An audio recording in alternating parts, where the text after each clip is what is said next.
Hello, and welcome to the fifth episode of my Memoirs of a Fellow Traveller, in which I look back on the experiences I've had in life and reflect on them in the light of the wisdom contained in the ancient symbol of the Enneagram, which is all about these three cosmic laws that govern everything that happens.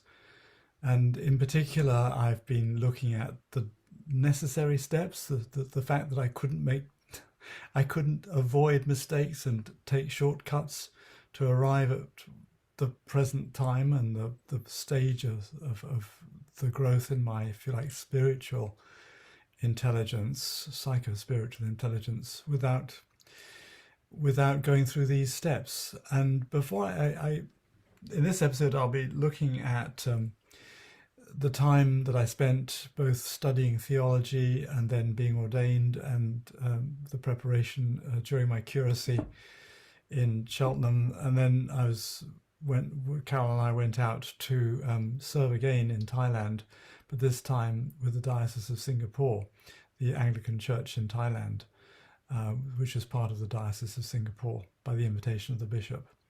So, and then things came to a particular head, and I will probably finish up with a cliffhanger at the end. But anyway, before I dive into the actual story, I want to do a little bit more reflecting and show how what I've learnt about the law of seven in particular and how it functions is actually seen in what happened in my life too. So I'll do that first. I didn't refer to this diagram in episode 4, the last episode, at all. But you remember at the end of episode 3, I sort of arrived at the stage down here, or at point 4, or the note far in the octave, the point that's associated with the principle of identity, independence, and selfhood, which I called the adult person, a fully developed ego personality. Whereas at one level, the process can continue because we don't have another, a semitone in the octave, which is the sort of hazard point until we get between the notes sol, the C and the do, coming back to the do again at the top. The process can continue at that sort of physical level, but at a spiritual level we get into difficulties, and here's where I need to explain something more about the law of seven, because jumping really across to the evolutionary side of the cycle, we went from the involution to the evolutionary side, is quite complicated, and you will therefore see why what I'm about to talk about, even though I've had a theological education, there was still something else that had to happen. Gurdjieff talked about the law of seven as the law of octaves, plural, and that is because in order for us to become fully integrated and whole human beings, we need to integrate three centers of intelligence, each of which require a different kind of food. And he talked of the process of transformation in terms of digestion, a digestive process. So the first octave is the food octave. And that is basically because it's we need to feed the physical body in order for us to be able to ultimately have a proper kinesthetic intelligence. That is the intelligence that enables us to function in this world, to move and live and stay safe and flourish and thrive and procreate and all the rest of it. So I won't go into the details of this. That you'll have, for the details, you'll have to go to my Fourth Way Enneagram course. But the semitones, as I've explained before, are hazard points. So between the me and the fa, you hit the hazard point of the first octave, which, as I explained, was to do with my adolescence. But in order to get past that, I needed external input of spiritual energy, and that begins the start of the spirit octave, or what he called it, the breath octave. But it is a sort of spiritual body, if you like, the container for the growth of the soul within us, and so that we can become more fully who we really are.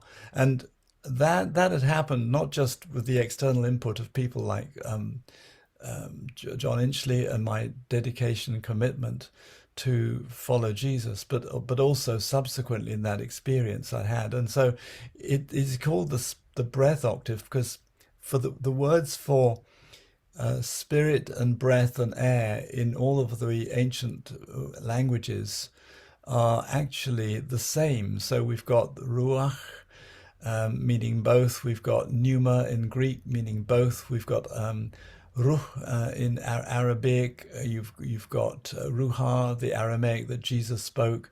You've got prana, prana in the Sanskrit and Pali languages. You've got chi. All of these are words that indicate both spirit and breath. And the reason for that was because the ancients never made a sharp distinction between material reality and spiritual reality. Every single thing that was appeared in material form actually had a spiritual essence, if you like. So anyway, the experience I talked about in an earlier episode, to do with which was very definitely the intake of a breath of spirit that actually enlivened and enabled me to develop my Christian faith, certainly in a certain way, as I say, but still with this dualistic perspective and worldview. And so the process, that second octave moves on, and you get the do as the starting note through that experiences I've told you about. Then you've got the re note, which is the growth. So there was a certain amount of spiritual growth that took place through the kind of spiritual disciplines I was entering into. And then there were all the experiences that were undoubtedly demonstrated that that the Spirit was getting through to me, if you like. And then you come across to the second bit, which is I'm going to be talking about a little bit in this episode, which is what we get to at soul, the step of what I've summarized much more briefly, the principle of evolution. And it was an evolution of my thinking and my understanding, which is not the same as actually cognitive intelligence at all. And I'll talk about that in a minute. But I had to interact with other ways of thinking, other ways of seeing reality, and in order to grow. But I still then was going to hit a second hazard point, and this time at the semitone of the second octave, which I will then come to at the end of this episode. And at that point, you need the input of another kind of energy, because you're beginning then the impressions octave, and it's all to do with the development of the mind, which is far more than just the brain. And what happens in our brain is simply the vehicle through which mind and consciousness works. And so it is the development then of cognitive intelligence, which is actually the development, the true cognitive objective intelligence is one that marries both the intuitive side of our right brain and the left brain rational thinking. So that's a very brief summary, but for fuller explanation, you'll have to do my Fourth Way Enneagram course. But that's what this particular episode is all about. So on arriving back in Cheltenham, having found somewhere to live together as a family that was suitable for my father, who was terminally ill. We converted a garage into an ensuite bedroom for my mother and father on the ground floor. I applied to do a degree in theology at Trinity College, Bristol, where they actually had a bursary for people who had come from overseas and were aiming to go back overseas again. Of course, that was my situation at that time. And so that helped me. My father also had finances that helped us through that. And Carol started working as a teacher of English as a foreign language in Cheltenham as well. Studying for a degree in theology, I jumped into the second year having had a diploma, although studying theology at that level was very different from studying the kind of study I did and the approach to study of the diploma at All Nations Christian College. It was also extremely different approach to study from studying medicine, where one is learning about facts far more than concentrating about ideas. But I was introduced to all sorts of ideas about God and information about how the Bible came to be and in the way it was, which was completely sort of at variance with what I had initially understood and believed to be the case. So that was good, the beginning of really beginning to question some of the assumptions I'd made about Christianity and about faith and about the Bible that I had in my younger years. Anyway, I graduated in, I think it was 1992, after 2 years of theology. But during that time, I had been approached by the vicar of St. Mark's in Cheltenham, where our home was, and I'll continue that on the next slide. So the vicar of St. Mark's, Cheltenham, which was just up the road from where our house was located, and indeed my parents had become involved in the congregations. There were 4 congregations in that parish. But the vicar asked me, well, what were you doing in Thailand? And I told him that I was leading services. I was preaching most Sundays.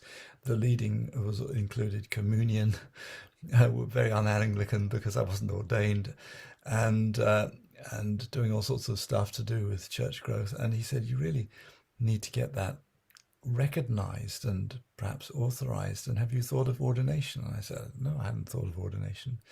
So that began a process of basically eventually being selected for ordination, a very rigorous and quite a long process involving many different interviews, and ultimately in I think it was at least 3 days of residential interviews, and they observed us doing all sorts of stuff. But during one of those interviews, one of the interviewers asked me, well, you've been involved in Presbyterian, Baptist, Pentecostal, other denominational churches. Why on earth do you want to be an Anglican priest? And I said, well, it's the only place I can find where I can be all of those. They thought that was a good idea, good answer, because it must have been because they did. I did get selected for ordination, which meant that they then put me through a postgraduate year at at Trinity College, Bristol, where I did an advanced diploma in pastoral theology. So that led us on to other things. After I'd completed my studies, I was ordained in Gloucester Cathedral. The photograph taken outside the cathedral on the day of my ordination with my mother, who was very frail and elderly by then. My father died the first year of my training at Trinity College, Bristol, but we therefore continued to look after my mother until she died. So the group of friends just gathered around a doctor and his wife, Egyptian doctor and his wife we'd known since I was a doctor-in-law hospital, and then a friend who had been at All Nations Christian College, Carol standing behind my mother. Well, I was fortunately appointed to be the curate in St Mark's, Cheltenham, which was actually where we lived. That's an unusual situation, but because the bishop knew that we would need to look after my mother and she was living with us, so that's why I was appointed there. And there were 4 congregations in the parish, and we were appointed to a sort of church planting congregation, a congregation planted in a housing estate in a part of Cheltenham. So I continued, if you like, to focus on a pioneer kind of situation there. And then we were able to spend 4 years, happy years in Cheltenham. Carol taught English at the Cheltenham School of English, and then we had visits from her parents too. The photograph taken above on, I think it's Cleve Hill or Leckhampton Hill above Cheltenham, with us all together. By this time, Julian had come home. I think this photograph was taken when he was at the junior school. Our son Jonathan at the senior school. This photograph is taken at Dean Close School, which is only 5 minutes walk from the home that we bought in Cheltenham, so very conveniently. So that meant that they were day scholars rather than boarders.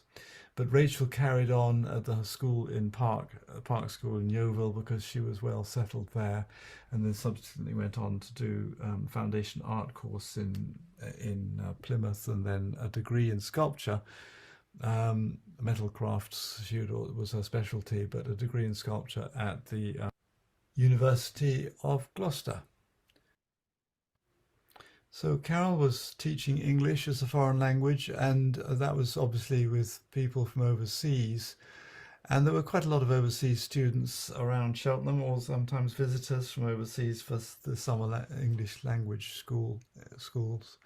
So we started a thing called a little group or organisation called Cheltenham Internationals, providing social events where they could meet each other, orientation for life in the UK, and we had great fun. And this is a photograph taken during one of these events. Well, towards the end of my curacy at St Mark's, Cheltenham, I was visited by a Singaporean who was the Dean of Thailand and Laos. He was based in Christchurch, Bangkok, and he had been sent there as a missionary vicar for a Thai congregation. Now, there had been an expat congregation there for many years, and in fact, the king had donated the land to the Anglican Church, the Anglican Church. It was part of the Sydney diocese at the time, but it had become under the auspices of the Diocese of Singapore. And so he had pioneered this first Anglican Thai-speaking congregation. Now, Singapore is a very different kind of Anglican church to the Anglican Church in Sydney, Australia, which was very much more conservative evangelical. So the Singapore, it was very definitely a sort of charismatically oriented type of evangelical Christianity. And so the kind of congregation that was able to emerge under Gerald Koo, his name was a very definitely of that kind of ilk. It was an evangelical charismatic expression of Anglican Christianity. So anyway, he had visited me with a message, or an invitation, I should say, from the Bishop of Singapore to come and work and set up the second Thai-speaking congregation in another part of Thailand, and that sort of attracted my. It was just what I thought, who I thought I was. I fulfilled a number of strands in terms of my gifting and ability, as I understood it at the time. Certainly, as far as being a Thai speaker, because they were looking for somebody who was already a fluent Thai speaker, and in fact, I think I was the only person in the world to qualify. So we went to visit. I think we visited Christchurch, Bangkok, and I kind of felt at home in the Thai congregation there very immediately. It was the sort of right environment for me. Then we visited the bishop in Singapore, and he kind of formally invited us then, and we responded yes. So I finished my curacy, and then we went out. That was a difficult decision for Carol. She had begun to feel very at home in the UK. Maybe not so much England, but certainly with our children at boarding school, did not want to leave them. But by the time we left, actually, all of our three children had finished their time at boarding school. Sorry, they were at day school. They'd finished their time there. So as I said, we had our launch pads bought, and that's where they launched into adult life. The place where we were sent, and I was appointed as the missionary vicar of what became Christchurch in a town called Ban Chang, so we called it Christchurch Ban Chang.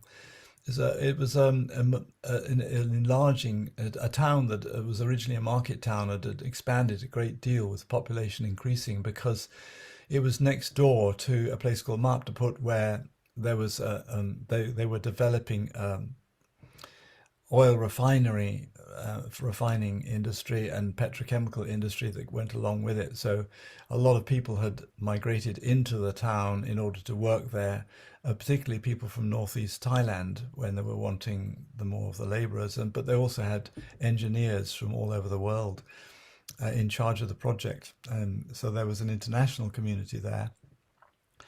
And what had sparked off this particular move was that a Thai couple who had become Christians at Christchurch, Bangkok, moved down there to work in. He was working in this industry, and his wife was employed by an international school down there, and so there was the congregation in Christchurch, Bangkok had started visiting them, and then they did monthly visits to do children's work and outreach and stuff like that. So there was a situation there waiting for us. The expat community wanted a expat international church as well as the international school, which already existed there. So that's why we went there. We started our work in a housing estate that was one of the many housing estates that had been built to accommodate the influx of workers from all over Thailand working in the petrochemical industry that was developing next door in Marktaput. And because many of the people who were moving there were from the northeast of Thailand, and had migrated to this area. The two of the workers that the Anglican Church in Thailand sent us, or came down from Christchurch in Bangkok, were from the northeast themselves. There was a lady called Brani, and she was a children's worker, and you can see in the top right hand photograph with Cal and myself in the church office and Brani standing behind. And then Sumanit, the man in the bottom left hand photograph, was also from northeast Thailand. Interestingly enough, he was very un-Anglican. In fact, none of them were really Anglican in any way at all. They were sort of more Pentecostal. Well, he was certainly from a sort of Pentecostal church background. Anyway, we started all sorts of activities. We carried on the activities that had already started on their monthly visits, but in fact, and they became weekly visits eventually. And then we arrived, and there was a children's work going on. So Carol started teaching English. So we had an English club. We had activities for young people, during school holidays or in the weekends. All sorts of interesting activities that they did, and we called them the Rainbow Land Club, I think it was. Well, the expat congregation met on a Sunday morning in the international school that was in Banchang, and the headmaster of that school was a member of the congregation. And there you see me leading a communion service in the school. It was in the school hall, and then on Sunday afternoons we started meeting. Our very first meeting was in April. We arrived in February, and we had our first sort of church meeting of a very small Thai congregation in April, and in fact I think there were about 20 people there, which included the one Christian family, and most of the people who attended hadn't yet believed at all and weren't Christians. But that didn't matter. I mean, we just we just went and did our thing, and it was all in Thai. They understood it all, and so there was a sort of attractive. I don't know, the usual thing that I talked about to do with the Hope of Bangkok was also here as well. A lot of interest grew. And as I say, the congregation that grew, they were largely we were back in the sort of different kind of scenario with a lot of people from the northeast, but also some local Thai people from Ban Chang area as well. And then we had major events like the Christmas. This is me interviewing somebody at a Christmas outdoor event. And that was in 97. So the first Christmas there attracted several hundred people to see what was going on. Meanwhile, we ran Alpha courses, which is a program set up by Holy Trinity Brompton, and I translated the material into Thai and started using it. But we also did it in English. Now, I have to say that today I probably wouldn't choose to use the Alpha course for various reasons, which I'll talk about much later. But anyway, it meant that we had a sort of outreach through the expat community, and that involved a weekend away. So we went to one of the island resorts near there, actually, and this is taken on one of those weekends. Well, because the numbers that started attending the Thai congregation grew so quickly, really, and then of course the numbers of children that wanted to attend the Rainbow Land Club, which there was English taught, but lots of other activities and fun. They had a little bit of introduction to some very sort of simple ideas about Christianity went on there as well, and then we had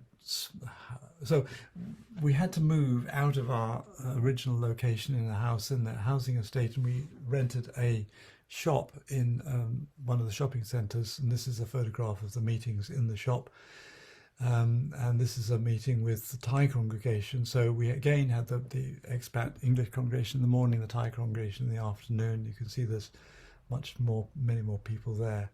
The Rainbow Land Club in the same place, in the same room, which we had to sort of change all the furniture around all the time. And of course, people walking past. I mean, it was a shopping centre, so people wander in and say, "What are you doing?" And they would just observe, and that's how people again began to be interested. We also had small groups, like we did in the Hope of Bangkok Church, and so I think that's Sumanit, myself, and some other youngsters leading one of the groups.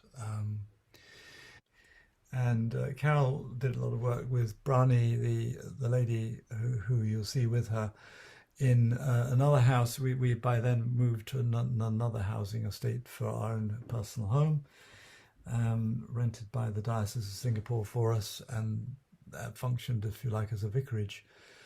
And then there was myself and Sumanit there as well.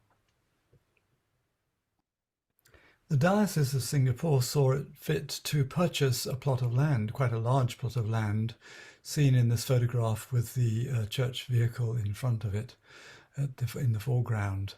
And below, we had to dig out the ditches around it to make sure it didn't flood during the rainy season. And but the whole idea of purchasing this land was to develop a school on it. That was the long-term project. And so, of course, there was a bit of a pressure on me to be able to develop the church in such a way as to then be able to actually start the work of building the school. And that was a mammoth project involving a lot of financing as well. And I didn't particularly feel comfortable about becoming a project manager for this thing. But that was just the tip of the iceberg of a number of other things about which I was feeling a little bit uncomfortable in the situation that we were in. Well, every 6 months, Carol and I would fly down to Singapore and attend the diocesan synod. All of the vicars, the missionary vicars from Cambodia, Laos, Indonesia, Philippines, I think maybe as well, I don't know, but were invited to attend along with the vicars and their sort of lay representatives from all of their congregations to talk about make decisions that were affecting the whole of the diocese. But there were always these reports from the different churches, and there was a great expectation of growth in Singapore. And in Singapore, indeed, I think largely due to the fact that the Chinese were in the leadership positions. They were the business entrepreneurs. They had managed Singapore very successfully. And of course, they had a very successful symbiotic relationship with all the other racial groups within the small nation as well, the island nation. But there was somehow or other, when new congregations started, they would grow and churches would grow very naturally. And it was a very thriving and lively sort of church atmosphere in Singapore. And there was therefore a great expectation of growth. In fact, I remember in one synod, the bishop was saying, well, such and such a congregation has grown 105%, but others are not achieving the 100% growth yet. It was that kind of thing, wow. I think that was an annual growth figure they were talking about. So although I don't think they were expecting quite the same in Thailand, there was the same kind of pressure, and I felt it. And I began to feel uncomfortable with this. There was no pressure in the direct way that there was when we were with the Hope of Bangkok Church, but I didn't want to. I just felt uncomfortable about the expectation and the fact that I didn't think we could probably meet that expectation really. So that was one of the factors, and then there were other things that were beginning to make me feel a little bit uncomfortable. I don't know whether deep in my subconscious, I was realizing that actually, in reality, I wasn't this pioneer church planting type of person at all. Indeed, it became very clear to me that my main strength was in teaching, or being able to pass on stuff through my ability to explain things clearly, think things and understand concepts and ideas and put them into practice as well, practical applications. So I found my fulfillment in that role rather than in managing church growth. So that was another factor. And then there was the factor that Carol had come out with me very willingly because she was enthusiastic about the whole project, if you like, but also reluctantly in the sense that she wanted to, she didn't want to leave the family behind in the UK. And so we had kind of agreed informally, she would say, I'll give it some years, 5 years max. And then I expect you to come back with me to UK and settle back in the UK. But at that point, you see, my sense of identity was so strongly Thai, and I'd never felt at home in the UK because it had been boarding school experience and all. I'd stayed with my guardians, as I explained earlier on. But certainly in England, I never felt at home. I felt slightly more at home, at ease in Scotland, but I didn't want to go back to the UK at all. I just wondered what on earth would I do back there. I certainly didn't want to go back to the Church of England in England. So that was producing underneath the surface a sort of anxiety. So these factors, combined with the fact that I hadn't realized that the the impact that my background with the boarding school education, then the fact that I had been nurtured in this Christian environment, and I hadn't experienced teenage rebellion. There was something very rebellious welling up within me. And all of that led to an implosion, which I will go on to say something about in a moment.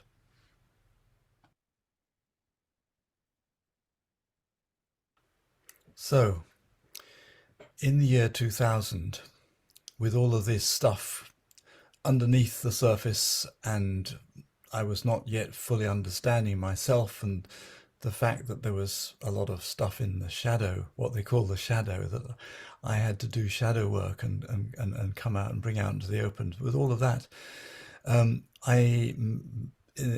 going on underneath, I met and fell in love with a Thai lady. Now, I would have run a mile from her if she had in any way tried to manipulate me or encourage me to leave Carol. But she didn't. She had her own needs, and the love that was felt between us was mutual. But at the same time, something very profound was going on inside. I'm going to have to leave talking about that and reflecting on it till later in the final video, and how I recovered from that. But on the 20th of October 2000, I stood up in front of the church and read this letter out. Dear friends, it will come as a great shock to many of you to hear that I am resigning as missionary vicar of Christchurch, Ban Chang this weekend. The pressures of circumstances in my outer world and unresolved tensions in my inner world have combined to produce an implosion or burnout. I was unable to express the extent of my feelings to those closest to me, and found myself a way of escape that was not God's way. I have broken faith with my wife, and we're leaving next week for the UK, where we hope to make the time to rebuild our broken worlds. Please keep us in your prayers, and also remember those in the church here who will be badly affected by the fallout. Yours sincerely in Christ. And Carol wrote at the same time also, and she said, this is so out of character for the Ken we know, love and respect. I feel there's clearly an element of spiritual opposition that is out to destroy us, not just the work. But mostly I feel a great deal of compassion for someone who has been dedicated and tried so hard to do his best for God. Therein lies some of the reasons for the collapse, perhaps. Please pray for God's grace for us as we face with ruthless honesty what went wrong and see his way to putting the pieces together again. So she then went on to quote a couple of scripture passages that she found comforting, and one of them was from Jeremiah in chapter 18, verse 3 and 4, where he writes, I went to the potter's house, and he was working there at his wheel. Whenever a clay pot he was working on was ruined, he would rework it into a new clay pot and the way he wanted to make it. So she then said, thank you for all your love and support over the years. Now, of course, one of the odd situations that I found myself in, that my line manager was the Archbishop of, well, initially Archbishop of Moses Tay was the Archbishop of Southeast Asia, and then another bishop, after Moses Tay retired, took over, and he was my line manager, but he was away in Singapore with a responsibility for a large diocese that included the whole of Thailand, Laos, Cambodia, Indonesia, Philippines, I think, and Nepal. There were sort of all outposts from the Diocese of Singapore. So I didn't really want to bother him with all, the kind of stuff that I would talk with somebody who was a colleague. And I didn't feel comfortable talking about stuff with Gerald, and that was also mutually felt. He didn't feel comfortable being my line manager. He had actually stepped down from being the Dean of Thailand and Laos, didn't want that role at all. And so we didn't have a Dean of Thailand and Laos who would naturally have been the sort of person who I would have been immediately accountable to. And neither did I have a spiritual director, which I discovered on returning to the UK was absolutely essential. And I indeed I sought one out to try and find out what was, to learn the spiritual, to discover, what was the spiritual path I was working on, how I was going to be transformed. And all of the stuff that I had done with regard to my spiritual sort of disciplines and stuff, Bible study and prayer, had been done in such a way that it actually hadn't touched the deeper stuff, which it was now emerging. So really what was happening was I was hitting that second hazard point that I began with. So I'm going to return to that picture before I conclude this particular episode.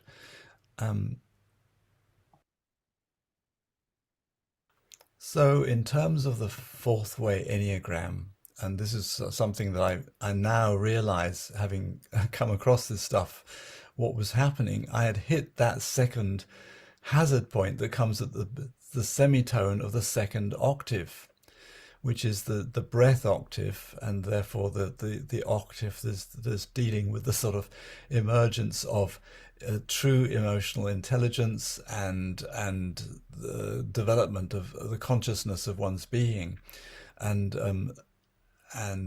growth in spirituality. And so my spiritual growth was needing to get past this hazard point, and it was like a midlife crisis for me. A bit late, I was by that time sort of ripe for the midlife crisis, and there needed to be a major paradigm shift in the whole way that I understood not only my Christian faith but reality as a whole and life as a whole. And so that's why I needed the input of fresh energy at that point. Now, I'm not going to talk in this video about how that happened. That is going to come into the next episode. But that's just to explain the stage at which where I'd reached. So that is a convenient point to finish this episode of the Memoirs of a Fellow Traveller. And in the next episode, I'll be talking about how I was able to move on from that implosion situation, and to actually be able to integrate some of the wonderful things that came, the paradoxical experience, which I'm going to be talking about as well a little bit more. But it was like the potter of the wheel illustration that Cal talked about from Jeremiah. That it was like this sort of potter having to start all over again to recenter, instead of working with a clay vessel which was getting spoiled, had to recenter the clay. So start again, recenter it, and get the vessel that you really want to work with, and for that I had to let go of ego, all sorts of stuff. And it was a painful process indeed. It took some time. It wasn't straightforward or easy. So that's to look forward to if you want to follow the story beyond.